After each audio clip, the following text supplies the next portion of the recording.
Francesca Collins. This is Stop the Hurt Children's Advocacy Center. I've been here since August 2014. The center's actually been here since 2001. I'm the executive director and the forensic interviewer. I have a bachelor's degree in criminal justice and a minor in psychology. I didn't even know that Stop the Hurt was here or what we did, so we kind of got thrown into it. My background is in management. Cliff Moore, he was a delegate, I was friends with him, and he suggested that I put in for it. He knew my love of kids. I've always been a person to do a lot with kids. Always had a bunch of kids. So he kind of suggested that this would be a good fit for me. Direct services to children and families, victims of child abuse and neglect. Our services include forensic interviewing, forensic medical evaluations, case review, case tracking, advocacy and support, and community outreach programs. Right now we've conducted over 70 forensic interviews on victims of child abuse and neglect. We have over 70 in therapy, and we've probably interacted with over 300 kids and families through community outreach programs, things like that. We have an event called Diaper Days. We normally get with DHHR, Child Protective Services, to find local families, new mothers, fathers who are in need of diapers, wipes, things like that, and the center here will provide those. We do community baby showers where we also donate either a car seat, a stroller, something, whatever is needed, along with diapers and wipes, things like that. We have a family date night where we give a gas card, dinner voucher, and movie tickets. The idea behind it is to kind of strengthen the family dynamics in McDowell County, make families stronger, and we have a kids' day where we invite local Head Starts, and we provide lunch for them, bouncy houses, toys, games, things like that. So the community outreach programs are they're throughout the whole county. They're not just in Welch. We go to Yeager, we go to Kimball, War, as well as in Welch.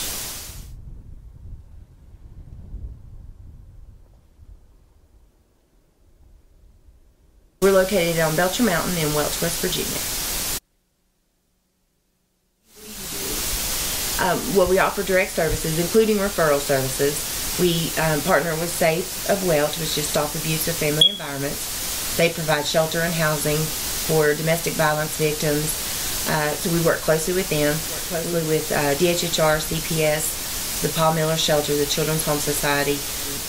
And should a child need a forensic interviewer or has had allegations of child abuse, we're usually referred by law enforcement, CPS, school board. Then they bring the child up here. We conduct a forensic interview, have a forensic medical exam if that's needed.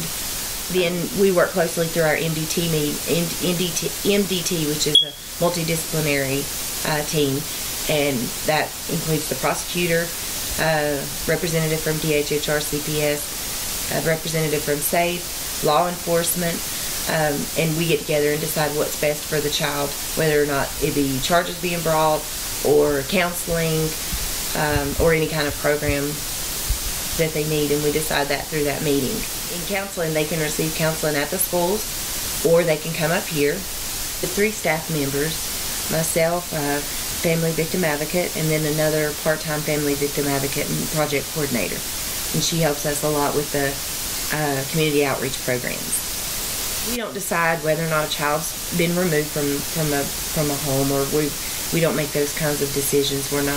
We don't judge every child that comes in here. We want them to feel like this is a child-friendly, neutral setting where they can disclose any abuse or anything that's going on in their home. We are contemplating suicide, and we try to get those into counseling. We work closely with the schools on their Drug and Violence Awareness Day. So it's all about kids and families, and trying to reach out to these kids before any kind of destructive behavior or pattern continues. We've had several cases where the kids will come back to us and explain. And we've had several cases where the family advocate will go to a presentation or something like that, and a child who's not been able to disclose the abuse they face because of the way that she presents it and how she presents it. He come up and he told her he wouldn't have had the courage to come and face his perpetrator if she hadn't come and tried to explain things to him better. A lot of abuse, it's a cycle, and many kids don't even realize that it is abuse. So that's what we're trying to get out there. In the past, they've had to travel 2 hours to receive a forensic medical exam, but in the past year, we've worked really hard to enhance our medical initiative. So we partner with Tug River Health Associates and Andrea Klein, who is our pediatric sexual assault nurse, and she's been absolutely wonderful. She conducts all our exams on sexual or physical abuse cases. It's not that a doctor or a nurse wouldn't be able to tell abuse. There's just certain things that they need to look for that she knows what to look for. In some certain situations, it's not always obvious. No, it's not just children. If there are adults who have been abused, or even if they've been abused as a child or physically, sexually, or neglectfully, we try to get them help as well through counseling. And our counselor is Jade Hoover. She's had the trauma-focused cognitive behavioral training. So she's wonderful in offering therapy services to anyone. It doesn't have to necessarily be a child of abuse. It can be a child who's witnessed violence, who's been exposed to drugs, anything. It's not specific to abuse. Any kind of problem that they're faced, they can come and talk to her. It's a little tough with granting grants. Run out, and we're at the state's mercy on whether or not we receive grant funding, federal funding, things like that. It's harder to conduct fundraisers with the economy the way that it is, and it's been difficult, to say the least. Is to try to come up with those gaps in services such as the community outreach programs, trying to reach the underserved population, the kids who live in places where it's difficult to get to. McDowell County is so vast.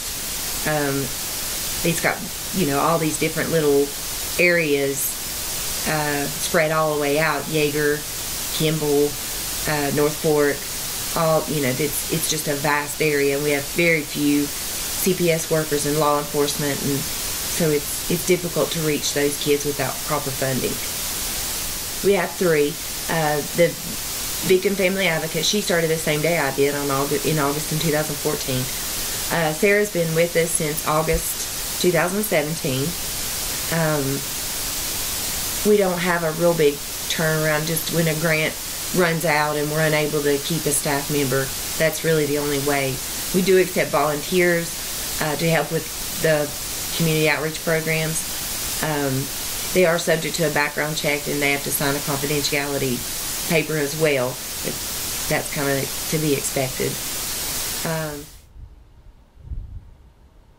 Our next event that we're having is called a butterfly release, and that'll be on April the 19th at the Welch courthouse. And in the years past, we had always released balloons to memorialize victims of child abuse and neglect, adult survivors.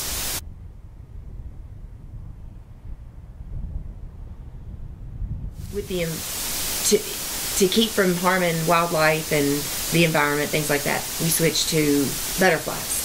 So this year we'll have 24 butterflies. We've got the kids coming up from It's a Small World, and they're going to sing a song, and each one of them will get a box with a blue ribbon on it, which is our color for child abuse awareness, and they'll open the box and the butterflies will be released.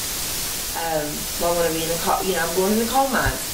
The coal mines aren't always going to be there, and we want to let these kids know that, college is an option for them. Even if they want us to help them, or whatever we can do to help them to realize that they have hope for the future. It's not just hopelessness or despair or negativity. McDowell County's just got great people, and that's our main resource, is our people. We're just good people that stick together.